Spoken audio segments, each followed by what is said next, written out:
Today we have a Mercedes-Benz C250 with a concern of a no start. Initially the vehicle didn't crank, but once I hooked up a booster pack to it, it cranked but still didn't start. Performed a battery test with my new top-on battery tester. The battery did fail the test, but I don't think that's our issue. Alright, we scanned into the vehicle, and as you can see there's a bunch of timing related faults as well as a fuel pressure related fault. Alright, looking at some live data while cranking, you can see our low fuel pressure is about 7 bar. I'm happy with that. But our high pressure system is only reading about 6 bar as opposed to its specified value of 120 bar. This to me, in combination with the timing faults, indicates an issue with timing, just due to the fact that the high pressure fuel pump is cam driven.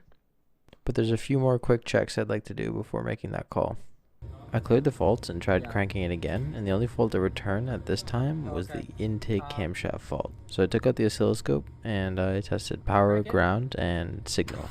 As you can see, I was getting no signal while cranking.